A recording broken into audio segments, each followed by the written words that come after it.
जी हाँ दोस्तों, आज हम लोग सीखने वाले हैं क्लास 10th चैप्टर 4 द्विघात समीकरण का 30 VBI ऑब्जेक्टिव क्वेश्चन।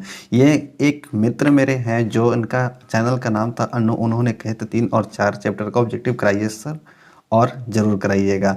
तो मैंने तो 3 चैप्टर का कल ऑब्जेक्टिव करवा दिया था और आज लेकर आया हूँ चौथे चैप्टर का। और भी अगर किसी छात्रों का इच्छा है अगर कि हाँ हमें उस चैप्टर का ऑब्जेक्टिव चाहिए तो अवश्य ही मिलेगा। आप हमें कमेंट करके ज़रूर बताइएगा, आपको ज़रूर मिलेगा चैप्टर। ये चैनल बनाने का मकसद ही है दोस्तों कि आपकी हेल्प करना, एग्ज़ाम तक आपको हेल्प करेंगे और करता रहेंगे। अगर आपके छोटे भाई बहन हैं तो उन्हें भी आप बोल सकते हैं पढ़ने के लिए इस चैनल से, क्या कि इस चैनल से जुड़कर वो अपने मैथ की तैयारी बहुत अच्छी तरीके से कर सकते हैं। और उन्हें भी बताइए कि आप जो भी चैप्टर का खोजोगे उस सोल्यूशन उसका इस चैप्टर पर मिलेगा और वो भी फुल सोल्यूशन मिलेगा। ठीक, तो चलो सबसे पहले बताओ, क्या गुरुजी से पहले ऑब्जेक्टिव सीखोगे या तो उसका कॉन्सेप्ट सीखोगे? तो नहीं गुरुजी, आप मुझे पहले कॉन्सेप्ट दीजिए। कॉन्सेप्ट चाहिए ना? यस सर, कॉन्सेप्ट चाहिए। तो चलो देखो, मैं एक अलग से पेज पे पहले मैं आपको कॉन्सेप्ट देता हूँ।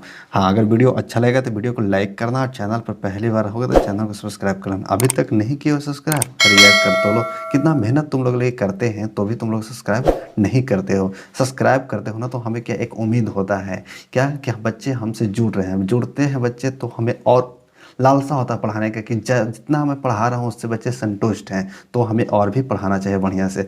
तो आप जल्दी से चैनल को सब्सक्राइब जरूर कर लेना। तो चलो यहाँ पर देखो, 2-3 चीज़ मायने रखता है।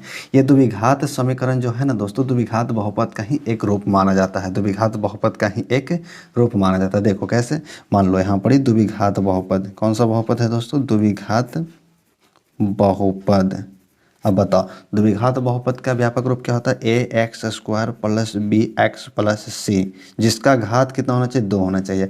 पूछेगा आपको कि द्विघात बहुपद का घात कितना होता है? 2, या तो आपको लिखा रहेगा +2, तो भी आपको +2 ही टिक करना है। ठीक है, या तो द्विघात समीकरण, द्विघात समीकरण, सिर्फ इसका समीकरण में नाम चेंज किया है, इससे आपको डरना नहीं है। यही होता है ax² plus bx plus c। जिस तरह से इसमें मूलों का योगफल और मूलों का गुणनफल होता है ना, देखो मूलों का योगफल, मूलों का योगफल और मूलों का गुणनफल, मूलों का गुणनफल दोस्तों। ठीक है, जिस तरह से लागू द्विघात बहुपद के लिए होता है उसी तरीका से लागू द्विघात समीकरण में भी मूलों का योगफल मूलों का गुणनफल होगा।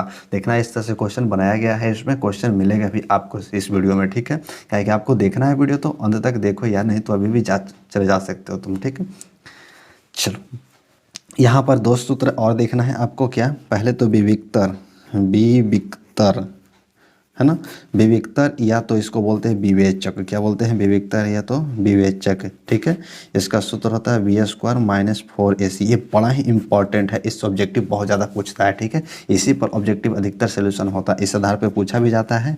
दूसरा होता है द्विघाती सूत्र, द्विघाती सूत्र जिसको हम लोग बोलते हैं सिरधाचार्य सूत्र। द्विघाती सूत्र या तो सिरधाचार्य सूत्र क्या होता है? -b ± √d/2a। डी का मतलब क्या होता है दोस्तों? तो विवेचक होता है। डी का मतलब क्या होता है? विवेचक होता है। और एक चीज़ और यहाँ पर मायने रखता है। कैसे मायने रखता है? देखो क्या रखता है। सबसे पहले अगर यहाँ पे बात करें b² - 4ac, फिर से 3 समीकरण लेता हूँ। यहाँ पर देखो b² - 4ac में 3 बार लिखता हूँ। अभी तो आपको कुछ समझ में नहीं आ रहा है क्या लिख रहे हैं सर, बस बच्चे थोड़े से इंतजार करो ना, आपको समझ में आ जाएगा। गुरुजी पे विश्वास है ना? Yes sir. ठीक, यहाँ देखो, अगर b² - 4ac का मान 0 के बराबर आता है, b² - 4ac का मान 0 के बराबर होता है, तो हम कहेंगे कि मूल क्या है?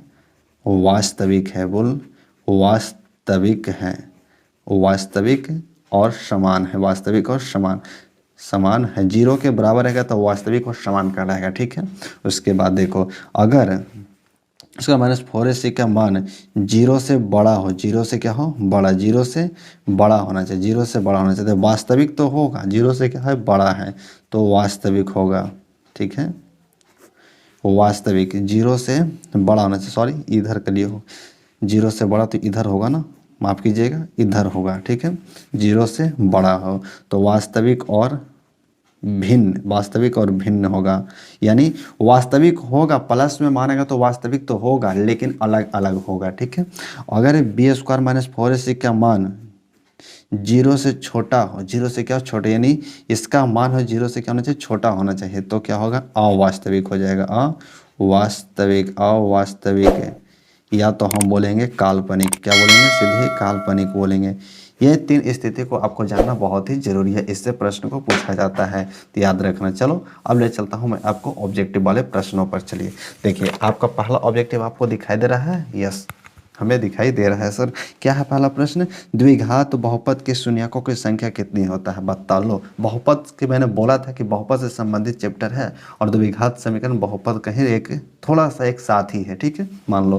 तो द्विघात बहुपद के शून्यकों की संख्या कितना होता है? तो गुरुजी हमें पता है कि द्विघात बहुपद के शून्यकों की संख्या 2 होता है, तो ऑप्शन नंबर सी इसका करेक्ट हो जाएगा। चलो स्टार्ट करें ना बढ़िया से। यस सर, स्टार्ट है। यस गुरुजी, हम तैयार हैं। तो कॉपी कलम आप भी निकाल लो और हमारे साथ चलो, ठीक है।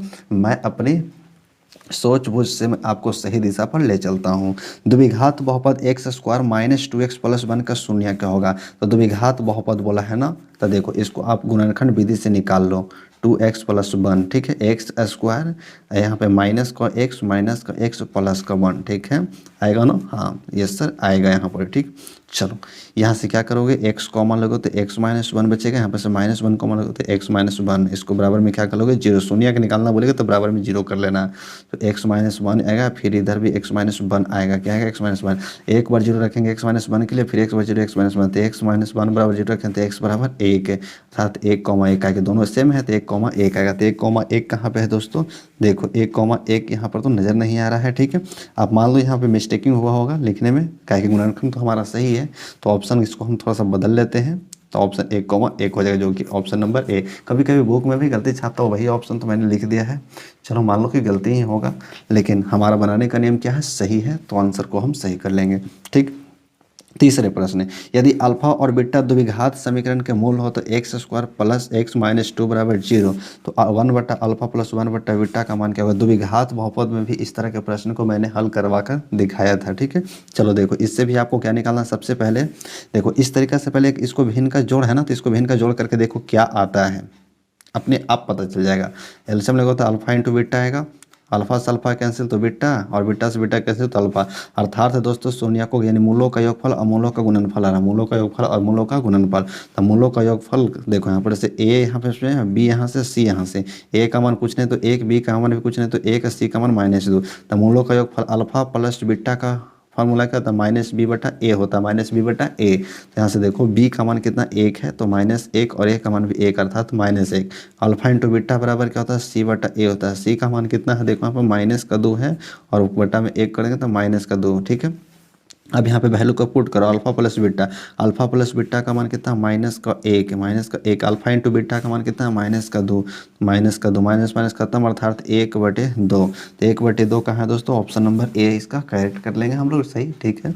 चलो चौथे प्रश्न क्या है, यदि बहुपद p इंटू एक्स बराबर x square minus 2x plus 5 के शून्य 1, b हो, तो ए बी कहने का मतलब गुना, यानी मूलों का गुणनफल, मूलों का गुणनफल बराबर क्या होगा? मूलों का गुणनफल क्या होगा? तो यहाँ से आप निकालोगे ए बी सी। घबराओ मत, मैं आपका ज़्यादा समय नहीं लूँगा, 20 से 30 मिनट लूँगा, काहे कि तीसरी ऑब्जेक्टिव है ना, तो एक ऑब्जेक्टिव को मान लो 1 मिनट, मैंने समझा रहा हूँ आपको, ठीक है, इससे समय तो लगेगा ही दोस्तों, ठीक। चलो यहाँ से कुछ नहीं तो 1, यहाँ पर देखो b का मान -2, c का मान 5 है, तो अल्फा a इंटू बी यानी शून्य को योग गुणनफल है, तो गुणनफल बराबर c/a होता है। c का मान यहाँ पे 5 है और a का मान कितना 1 है, अर्थात आएगा तो 5 आएगा, जो कि ऑप्शन नंबर कहाँ दिखाई दे रहा है? ए में। तो ए ऑप्शन राइट हो जाएगा इसका। पांचवें प्रश्न है, यदि द्विघात समीकरण p इंटू एक्स बराबर 2x square plus 3x minus 4 बराबर 0 के शून्य के अल्फा तथा बीटा हो तो अल्फा प्लस बीटा का मान क्या? यार ये सब प्रश्न पूछता है तो लगता है कि पूछने लायक है, तो नहीं सर पूछने लायक तो है नहीं, लेकिन पूछ देता तो हम करें क्या? पूछ देता है ना तो हम भी बना देंगे गुरुजी। क्या करेंगे? बना देंगे। कैसे बनाएंगे इसको देखो, यहाँ पर a का मान, b का मान, c का मान हमें दिखाई दे रहा है, तो अल्फा प्लस बीटा अर्थात मूलों का योगफल, तो मूलों का योगफल हमें पता है गुरुजी क्या होता है? -b/a होता है। तो यहाँ पर देखो b का मान कितना है? 3 है, माइनस तो फार्मूला से है गुरुजी, और a का मान कितना है? 2 है, अर्थात -3/2। तो ऑप्शन नंबर डी हम कर लेंगे करेक्ट सर इसका, ठीक है। चलिए सर आगे देखेंगे छठे प्रश्न कि द्विघात समीकरण p(x² + q(x + c) = 0 के मूलों का योग निम्नलिखित में कौन होगा? तो दोस्तों इसमें आपको मूलों का योग भ्रमित करने के लिए आपको इस तरह से प्रश्न को दिया जाता है। यहाँ पे अंक न देके ABCD के अक्षरों को दे दिया है, ठीक है। तो यहाँ पर देखो ए का मान हो जाएगा, बी का मान हो जाएगा और सी का मान हो जाएगा। ठीक है, तो आपको मूलों का योग अर्थात अल्फा प्लस बीटा, तो सी बटा ए माइनस बी बटा ए होता है, माइनस बी बटा ए होता है दोस्तों, क्या होता है माइनस बी बटा ए। यहाँ पर बी का मान देखो क्यू है, तो माइनस का क्यू हो जाएगा कि माइनस फार्मूला से, और ए का मान पी है, तो माइनस क्यू बटा पी कहाँ है, माइनस क्यू बटा पी, माइनस क्यू बटा पी। देखो ऑप्शन नंबर डी में इसका राइट हो जाएगा। साथ में प्रश्न क्या है, बहुपद x square minus 4x plus 1 के मूलों का योग लो। मूलों का योग बार बार पूछ रहा है, यानी कह सकते हैं कि वेरी वेरी इंपॉर्टेंट क्वेश्चन हो रहा है हमें। ठीक है, क्या कि इस तरह के प्रश्न हमेशा पूछा जा रहा था, एग्जाम में भी एक प्रश्न इससे रहेगा। तो यहाँ से ए का वैल्यू जल्दी से सिलेक्ट करना है, बी का और सी का। योगफल बराबर सूत्र यहाँ पे हमें लगा लेना है, माइनस बी बटा ए। बी का मान देखो यहाँ से माइनस का 4 है कि माइनस फार्मूला से है, तो माइनस एक बाहर एक माइनस अंदर। ए का मान 1 है, तो माइनस माइनस क्या हो जाएगा दोस्तों प्लस, जो कि ऑप्शन नंबर कहाँ है, बी है 4। ठीक है, चलो आठवें प्रश्न क्या है, आठवां प्रश्न हमारा है कि द्विघात समीकरण, द्विघात समीकरण 3x square minus 2x plus 1/3 बराबर 0 के विवेचक का मान क्या होता है दोस्तों। विवेचक डी से सूचित करते थे, विवेचक डी का सूत्र होता है बी स्क्वायर माइनस का 4ac। तो यहाँ से देखो आपको क्या सिलेक्ट करना है, ए का मान, बी का मान, सी का मान। ठीक है, तो बी का मान कितना, माइनस का 2 है, तो माइनस 2 का होल स्क्वायर 4 गुना, अब यहाँ पे आप देख सकते हो ए का मान है 3 गुना, सी का मान है 1/3, 3 से 3 कैंसिल हो जाएगा। वहाँ से देखो 2 का स्क्वायर करेंगे तो 4 आएगा, यहाँ पे घटाव है, घटाव 4 का 4, 4 से 4 घट जाएगा तो 0। 0 कहाँ है दोस्तों, ऑप्शन नंबर ए में है, तो ऑप्शन नंबर ए इसका क्या हो जाएगा, करेक्ट हो जाएगा। क्या आपको समझ में आ रहा है? यस सर, हमें समझ में आ रहा है, बहुत बढ़िया से समझ में आ रहा है, हम कभी भी छोड़ने वाले नहीं ऐसे प्रश्नों को। तो यस गुरुजी, अगले प्रश्न हम देखेंगे। तो बहुपद 4x square minus 4x plus 1 के मूलों का गुणनफल, ये लो दोस्तों, मूलों का गुणनफल अल्फा इंटू बीटा बराबर सी बटा ए होता है। तो यहाँ से ए का मान, बी का मान, सी का मान। ठीक है, तो ए का मान देखो नहीं लेना हमें, सी का मान चाहिए, तो सी का मान 1 है और ए का मान 4 है, तो ए का मान चाहिए 1/4, जो कि ऑप्शन नंबर कितना है दोस्तों, सी करेक्ट हो जाएगा इसका। चलो 10वें प्रश्न देखेंगे। द्विघात बहुपद x square plus 3x plus 2 के शून्यक होगा। लो शून्यक निकालने के लिए बोल दिया है, कितना आसान बोला है ना। शून्यक हमें निकालने आता है गुरुजी, निकाल लेंगे गुणनखंड विधि से। X square plus 3x plus 2 बराबर में क्या करेंगे सर, 0 करेंगे। तो एक्स स्क्वायर देखो ए को सी से गुना करते हैं, गुणनखंड आपको सिखा देगा, अगर नहीं सीखे हैं तो अभी भी तो जाकर हमारे चैनल पर वीडियो को देखिए, गुणनखंड के लिए स्पेशल बनाया गया 10 मिनट का वीडियो, उसमें 4 तरह के गुणनखंड के प्रश्न को बताए हमने। देखो यहाँ पर ए को सी से गुना करते 2 आएगा, हाँ 2 को ऐसे तोड़ना है कि जो जोड़कर 3 आ जाता है, 2x प्लस का x प्लस का 2 में तोड़ देंगे इसको हम। ठीक है, अब बराबर में क्या रहेगा 0, तो यहाँ पर से x कॉमन लेंगे तो x प्लस 2 बचेगा, फिर यहाँ से 1 कॉमन लेंगे तो यहाँ पे बचेगा x प्लस 2 बराबर 0।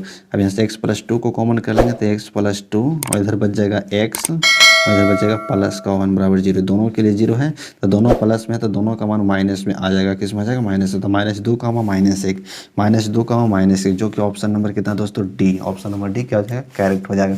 क्या दोस्तों आपको 10 तक प्रश्नों में क्या कोई दिक्कत आया, कोई परेशानी आया तो आप कमेंट करें जरूर। ठीक है, कि हर इस प्रश्न में हमें परेशानी हो रही है, इस प्रश्न को फिर से समझें, तो मैं आशा करता हूँ कि आपको फिर से समझाऊंगा। ठीक है, तो चलो अब ले चलता हूँ 11वें प्रश्न पे आपको। तो 11वें प्रश्न भी तुम्हारे सामने आएंगे यार दोस्तों। ठीक है, चलो समीकरण क्या है, पहले 11वां प्रश्न देखो क्या है, समीकरण ax square plus bx plus c बराबर 0 मूल समान होंगे यदि, बताओ इस समीकरण के लिए मूल समान कब होगा, जब विवेचक d अर्थात बी स्क्वायर माइनस 4ac का मान क्या होना चाहिए, 0 के बराबर होना चाहिए, 0 के बराबर, तब मूल क्या था, समान। तो देखो इसमें कौन है, बी स्क्वायर माइनस 4ac, देखो इसी को कर दिया गया है, बी स्क्वायर के बी स्क्वायर रहने दो, इधर माइनस का 4ac बराबर को उस पर लेंगे तो प्लस का 4ac होगा। तो देखो ऑप्शन नंबर ए हमारा इसी तरीका से, तो ऑप्शन नंबर ए इसका क्या हो जाएगा, करेक्ट। आपको भ्रमित किया जाता है, आप भ्रमित हो भी जाते हो, लेकिन आप भ्रमित नहीं होंगे। ठीक है, चलो ब्रह्मा प्रश्न क्या है, द्विघात समीकरण के विवेचक शून्य के बराबर हो। देखो द्विघात समीकरण के विवेचक शून्य के बराबर हो तो दोनों मूल्य होंगे, बताओ शून्य के बराबर होने चाहिए, यही प्रश्न पूछ रहा है, खाली प्रश्न को घुला दिया गया है। शून्य के बराबर, विवेचक का मान शून्य के क्या होना चाहिए, बराबर हो, तो क्या करेगा। तो दोस्तों हम जानते हैं कि शून्य के बराबर होता है तो मूल वास्तविक होता है और क्या होता है, समान होता है। तो वास्तविक और भिन्न तो कभी नहीं होगा, वास्तविक और समान होगा, जो कि ऑप्शन नंबर बी हो जाएगा। यहाँ पर आपको इसी तरह से याद करने वाला प्रश्न को मैंने लेकर आया, क्या कि इस तरह के एग्जाम में पूछा जाता है। जगह नहीं रहने के कारण मैंने नहीं लिखा यहाँ पर कि 2016 में 2015 में पूछा गया, लेकिन ये प्रश्न पूछा गया, वही प्रश्न आपके लिए लेकर आया हूँ। तभी तो मैंने टाइटल में और इसके थंबनेल में लिखा है कि हो गया वायरल प्रश्न। ठीक, चलो 13वें प्रश्न क्या है, निम्नलिखित में कौन द्विघात समीकरण है। निम्नलिखित में कौन द्विघात है। तो द्विघात समीकरण को पहचानने का सबसे आसान तरीका देखना कि कोई भी बहुपद का है ना, द्विघात बहुपद या द्विघात समीकरण हो, खाली उसका जो घात होना चाहिए प्लस का 2 होना चाहिए, प्लस का 3 नहीं होना चाहिए, ना तो माइनस का 2 होना चाहिए। ठीक है, सिर्फ प्लस का 2 होना चाहिए उसमें। ठीक है ना, तब होगा वो बहुपद, द्विघात बहुपद। देखो तो यहाँ पे ये तो रैखिक है और ये है क्या, लो मिल ही गया, द्विघात समीकरण, द्विघात समीकरण। तो ऑप्शन नंबर 20 का क्या हो जाएगा, करेक्ट हो जाएगा। चलो 14 नंबर प्रश्न है, किसी द्विघात समीकरण के विवेचक का मान शून्य से बड़ा होना चाहिए, शून्य से बड़ा, अर्थात बी स्क्वायर माइनस 4ac का मान क्या होना चाहिए, जीरो से बड़ा। जीरो से क्या है, बड़ा। तो क्या हो जाए, वास्तविक होगा लेकिन अलग होगा, भिन्न होगा। तो ऑप्शन नंबर कितना है, वास्तविक और भिन्न क्या है, ऑप्शन नंबर ए में है। तो ऑप्शन नंबर ए इसका करेक्ट हो जाएगा। 15वें प्रश्न क्या है, द्विघात बहुपद एक्स स्क्वायर माइनस 3 के शून्य को लो। एक्स स्क्वायर माइनस 3 का शून्य, इतना छोटा का शून्य निकाला तो हम निकालेंगे गुरुजी, एक्स स्क्वायर माइनस 3 बराबर क्या कर लोगे, जीरो कर लोगे। इधर पट्टी माइनस का 3, इधर प्लस में, इधर स्क्वायर इस पट्टी आएगा तो रूट में, रूट का मान प्लस माइनस में निकलता है तो इसको लिखेंगे कैसे, प्लस का रूट 3 कॉमा माइनस का रूट 3। देखो प्लस माइनस रूट 3 कहाँ पे है, प्लस माइनस है ऑप्शन नंबर बी में सर। ऑप्शन नंबर 20 क्या हो जाएगा, राइट हो जाएगा। 16 नंबर प्रश्न है सर, द्विघात समीकरण x square minus 4x plus 4 बराबर जीरो के मूलों की प्रकृति क्या होगा। लो मूलों की प्रकृति अर्थात आपको देखना है कि मूल वास्तविक आता है या काल्पनिक आता है, कोई नहीं आता है। देखो कैसा था, मूलों की प्रकृति कैसे पता चलेगा, तो विवेचक सूत्रों से आपको निकालना पड़ेगा। बी स्क्वायर माइनस 4ac के माध्यम से देखना है कि आपको जीरो से बड़ा है या जीरो से छोटा है। तो चलो यहाँ से हम बराबर जीरो कर लेते हैं और b का मान देखो यहाँ से कितना लेंगे, 4। तो -4 का होल स्क्वायर -4 गुना, अब यहाँ से a का मान कुछ नहीं तो 1 रहेगा और c का मान कितना है, 4 है। अब बराबर में जीरो, 4 चौके कितना हो जाएगा दोस्तों, 16 हो जाएगा और -16 बराबर जीरो, अर्थात कितना, जीरो बराबर जीरो आ गया। तो जीरो के बराबर विवेचक d का मान जो है ना दोस्तों, जीरो के बराबर है। तो जीरो के बराबर होता है मूल क्या होता है, वास्तविक होता है। कैसा होता है, वास्तविक होता है। तो ऑप्शन नंबर 20 का करेक्ट हो जाएगा। चलो 17 नंबर प्रश्न क्या है, समीकरण एक्स स्क्वायर माइनस 25 बराबर जीरो के मूलों की प्रकृति क्या होगा। मूलों की प्रकृति क्या होगा, लो उसी तरीके से आपको फिर से चेक कर लेना है। यहाँ पे देखो समीकरण एक्स स्क्वायर माइनस 25 बराबर जीरो, यहाँ पर देखो ए का मान है, बी का मान विलुप्त है, तो विलुप्त होता था बी बराबर जीरो माना जाता है। क्या माना जाता है, जीरो। यहाँ पर से बी स्क्वायर माइनस 4ac बराबर में जीरो रखेंगे यहाँ पर। ठीक है, बी का मान जीरो और 4 गुना 1 गुना माइनस का 25 बराबर में जीरो। देखो कर लेंगे तो 25 चौके 100 माइनस माइनस क्या हो जाएगा, प्लस 100, यानी जीरो से क्या है दोस्तों, बड़ा है। जीरो से क्या है, विवेचक डी का मान बड़ा है। तो जीरो से बड़ा होता है तो क्या कहलाता है बताओ, जीरो से बड़ा होता है तो क्या होता है, वास्तविक रहता है और भिन्न निकलाता है। वास्तविक और भिन्न निकलाता तो वास्तविक होगा।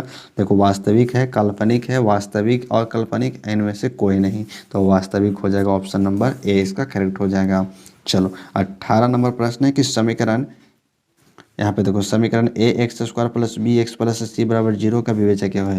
ये तो फार्मूला ही पूछा गया आपसे, बी स्क्वायर माइनस का 4ac, तो बी स्क्वायर माइनस का 4ac जो कि ऑप्शन नंबर सी है। इसे निकालने की जरूरत तो है नहीं, जब इस रूप में दिया रहा था विवेचक पूछे तो समझ जाओ कि सूत्र बी स्क्वायर माइनस 4ac होता है। अब यहाँ पे 19वां नंबर प्रश्न है क्या, एक्स स्क्वायर माइनस 4 बराबर जीरो के मूल होगा। तो यस गुरुजी, हम इस तरह के प्रश्न को आसानी से हल कर लेंगे। क्या है दोस्तों, एक्स स्क्वायर माइनस 4 बराबर जीरो, तो यहाँ पे भी हम भी कर लेंगे। एक्स स्क्वायर माइनस 4 बराबर जीरो के मूल निकालना है, तो इधर पट्टी माइनस को है, ये पटेगा तो प्लस के, इधर स्क्वायर था, ये पटेगा तो रूट आएगा और इसका मान हमेशा प्लस माइनस में निकलेगा गुरुजी, निकलेगा तो प्लस माइनस 2 निकलेगा, अर्थात लिखेंगे उसको प्लस का 2 और माइनस का 2। तो प्लस का 2 और माइनस का 2, प्लस का 2 माइनस का 2, नहीं इतना ना अलग अलग ना करके आपको दिया है प्लस माइनस 2, जो कि ऑप्शन नंबर क्या है, ए इसका करेक्ट हो जाएगा। चलो 20 नंबर प्रश्न को हम देखेंगे। चलिए 20 नंबर प्रश्न क्या है, 20 नंबर प्रश्न है 2x स्क्वायर माइनस 5 बराबर जीरो का विवेचक होगा। देखो क्या कर रहा है, 2x स्क्वायर माइनस 5 बराबर जीरो का विवेचक क्या होगा। तो इससे भी उसी तरीके से आप निकाल सकते हो, 2x स्क्वायर माइनस 5 बराबर जीरो। यहाँ पे b का मान भी विलुप्त है तो b का मान क्या धरोगे, जीरो रखेंगे। बी स्क्वायर माइनस 4ac में तो b का मान जीरो का स्क्वायर हो जाएगा। 4 गुना 2 गुना माइनस का 5, देखो गुना करो, 4 दूनी की 8 और 8 5 40, अर्थात कितना आ रहा है बताओ, 40 आ रहा था। 40 है ना, option number D, option number D क्या हो जाएगा, करेक्ट हो। क्या आप विवेचक निकाल पाओगे, यस सर विवेचक निकाल लेंगे हम। ठीक है, चलो 21 नंबर प्रश्न क्या है, सी एक्स स्क्वायर प्लस सी एक्स प्लस सी बराबर जीरो, तो विवेचक क्या होगा? लोग सिर्फ ए का मान भी सी, बी का मान भी सी और सी तो सी है ही, ठीक है। इसका विवेचक नहीं आता, डायरेक्ट यहाँ पे फॉर्मूला भिड़ा देंगे हम, B square minus four a C, B की जगह भी सी का स्क्वायर, चार का चार, सी का सी, सी का सी, सी का स्क्वायर माइनस फोर सी स्क्वायर, चार गो में से को घट जाएगा तो थ्री सी स्क्वायर बचेगा। कितना बचेगा दोस्तों? थ्री सी स्क्वायर माइनस का, जो कि ऑप्शन नंबर कितना है? B, option number B correct. तो 22 नंबर सबसे अंतिम प्रश्न है। यहाँ पर देखो, समीकरण a x square plus b x plus c बराबर जीरो के मूल्य वास्तविक होंगे यदि, बताओ, x square plus b x plus c के मूल वास्तविक कब होगा? जब विवेचक, जब b square minus four a c का मान जीरो के बराबर हो, या तो जीरो से क्या होना चाहिए? बड़ा होना चाहिए। जीरो से क्या होना चाहिए? बड़ा होना चाहिए। ये दो स्थिति में अगर ऑप्शन में रहता तो समझो कि दोनों सही है, वास्तविक होगा, ठीक है। तो बस वास्तविक होंगे, कब होंगे? देखो, तो बी स्क्वायर माइनस फोर सी का मान जीरो से छोटा होगा, ये तो कभी नहीं होगा, ठीक है। ए square minus four a C, A square तो कभी फार्मूला सूट ही नहीं करता, तो ये भी कभी नहीं होगा। B square minus four a c का मान जीरो से बड़ा और बराबर होगा, जीरो से बड़ा और बराबर, ये राइट हो जाएगा, जीरो से बड़ा और बराबर हो जाएगा, ठीक है। चलो, ऑप्शन नंबर से इसका क्या हो जाएगा? करेक्ट हो जाएगा। उम्मीद करता हूँ कि आपको 22 प्रश्न तक तो कोई दिक्कत नहीं हुआ होगा। चलो, 23 नंबर प्रश्न है हमारा, क्या? एक्स स्क्वायर माइनस 9 बराबर जीरो के मूल्य क्या होगा? इस तरह के प्रश्न कितना बार पूछेगा गुरुजी? हमने बार बार इसका सॉल्यूशन कर रहे हैं, परेशान हो गए। तो क्या करोगे यार, इसे बनाना तो पड़ेगा ही ना। प्रश्न पूछा था एक्स स्क्वायर माइनस 9 बराबर जीरो कर लेंगे हम, ठीक है। तो यहाँ देखो गुरुजी क्या है, माइनस का इधर आएगा तो प्लस का, इधर स्क्वायर इस पर आएगा तो रूट का, प्लस माइनस में इसका मान निकलता है गुरुजी रूट से, तो क्या हो जाएगा? प्लस माइनस का 3। तो इसी तरह से हमें ऑप्शन में दिखाई दे रहा, तो ऑप्शन नंबर 20 का करेक्ट हो जाएगा गुरुजी, ठीक है। चलो, 24 नंबर प्रश्न है कि द्विघात समीकरण 2x square minus 4x plus 3 बराबर जीरो का विवेचक क्या होगा? तो गुरुजी हमें पता है विवेचक वाला सूत्र रहता है बी स्क्वायर माइनस का 4ac, तो बी का मान यहाँ से ले लेंगे 4, तो माइनस 4 का होल स्क्वायर हो जाएगा गुरुजी 4 गुना ए का मान हो जाएगा 2 और सी का मान हो जाएगा 3, गुना करेंगे 4 4 16, 4 दूना 8 24 हो जाएगा सर, तो घट जाएगा तो माइनस का 8 बचेगा, जो कि हमें ऑप्शन नंबर कितना दिखा दोस्तों? सी, ऑप्शन नंबर सी क्या जाएगा? करेक्ट हो जाएगा। दोस्तों देखो, ऑब्जेक्टिव उसी से बनेगा ना जिसका कैलकुलेशन क्या होना चाहिए? मजबूत होना चाहिए। जोड़ घटाव गुना भागा आपका कंप्लीट रहेगा, तो ऑब्जेक्टिव का सॉल्यूशन आप बहुत ही आसानी से कर पाओगे। चलो देखो, 25 नंबर प्रश्न है कि द्विघात समीकरण x square plus 2x minus 3 बराबर जीरो के मूलों का योगफल क्या होगा? ये लो, मूलों का योगफल को बोलते हैं अल्फा प्लस बीटा, मूलों का गुणनफल को अल्फा इंटू बीटा बोलेंगे। याद रखना, यहाँ पर योगफल बोले तो अल्फा प्लस बीटा, गुणनफल बोलते अल्फा इंटू बीटा, तो हमें योगफल बोला है, तो इसके बराबर सूत्र होता है माइनस का बी बटा ए। तो हमें क्या क्या चाहिए? एक बी का मान चाहिए और ए का मान, तो बी का मान गुरुजी हमें यहाँ से 2 मिलेगा और ए का मान 1 मिलेगा, तो माइनस का 2 बटा में 1 आएगा, माइनस फार्मूला से है तो आएगा माइनस का 2 आंसर में, तो माइनस का 2 कहाँ है दोस्तों? ऑप्शन नंबर ए में है, तो ऑप्शन नंबर एक करेक्ट हो जाएगा इसका आंसर। चलो, 26 नंबर प्रश्न क्या? एक द्विघात समीकरण का घात होता है, ये लो, कोई पूछने की बात है गुरुजी? द्विघात समीकरण का घात तो होता है प्लस का 2, तो प्लस का 2 है ऑप्शन नंबर सी में। चलिए, 27 नंबर प्रश्न, बी स्क्वायर माइनस 4ac को क्या कहा जाता है? गुरुजी ये प्रश्न बड़ा ही आसान पूछ दिया है। फिर क्या प्रश्न बहुत ही आसान पूछा है, काहे कि इस प्रश्न को हमने बार बार बना रहा हूँ इस फार्मूला पे, और यही फार्मूला को ही पूछा जा रहा था। हम इसे कहते हैं गुरुजी विविक्तर या तो विवेचक, जो कि ऑप्शन नंबर कितना है? बी, तो ऑप्शन नंबर 20 का हो जाएगा करेक्ट हो जाएगा। 28 नंबर प्रश्न है कि बहुपद 4x square minus 4x plus 1 के मूलों का गुणनफल क्या होगा? तो गुरुजी हमें पता है कि मूलों का गुणनफल अल्फा इंटू बीटा होता है, अल्फा इंटू बीटा बराबर सी बटा ए होता है। हमें सी का वैल्यू चाहिए और ए का वैल्यू चाहिए, तो सी का वैल्यू 1 मिलेगा और ए का वैल्यू 4 मिलेगा, अर्थात सर 1/4 हो जाएगा, जो कि ऑप्शन नंबर कितना है? सी में है। चलिए, 29 नंबर प्रश्न है सर क्या? यदि अल्फा और बीटा बहुपद p इंटू एक्स बराबर x square plus x plus 1 के मूल्य हो तो 1 बटा अल्फा प्लस 1 बटा बीटा का मान क्या होगा? तो दोस्तों हमें पता है क्या कि 1 बटा अल्फा प्लस 1 बटा बीटा का हल करने पर आता है अल्फा प्लस बीटा बटा अल्फा इंटू बीटा, अर्थात मूलों का योगफल और मूलों का गुणनफल आता है। तो मूलों का योगफल निकाल लेंगे तो माइनस का मूलों का योगफल बराबर सूत्र होता है माइनस का बी बटा में ए, माइनस का बी बटा में ए, तो बी का मान 1 है और ए का मान भी 1 है, अर्थात माइनस 1 अल्फा इंटू बीटा बराबर होता है सी बटा ए। सी का मान भी 1 है और ए का मान भी 1 है, 1 है, तो यहाँ पे हम वैल्यू करेंगे तो अल्फा प्लस बीटा का वैल्यू -1, अल्फा इंटू बीटा का मान 1 है, अर्थात माइनस का 1 आएगा सर, माइनस का 1 है ऑप्शन नंबर बी में, तो ऑप्शन नंबर बी करेक्ट हो जाएगा। 30 नंबर प्रश्न है बी स्क्वायर प्लस ए एक्स माइनस सी बराबर 0 का विवेचक क्या होगा। तो सर हमें पता है कि विवेचक बराबर बी स्क्वायर माइनस का 4 सूत्र होता है। तो बी के जगह पे ए है तो ए का स्क्वायर करेंगे -4 गुना ए के मान पूछा तो ए के जगह पे बी है तो बी, सी के जगह पे माइनस का सी है सर तो माइनस का सी, ए स्क्वायर माइनस माइनस हो जाएगा प्लस 4bc हो जाएगा सर। ए स्क्वायर प्लस 4bc कहाँ पे, ए स्क्वायर प्लस का 4bc, ए स्क्वायर प्लस का 4bc ऑप्शन नंबर ए इसका करेक्ट हो जाएगा सर। तो दोस्तों कैसा लगा आपको 30 प्रश्न का सोल्यूशन, अच्छा लगा ना। तो यस सर अच्छा लगा।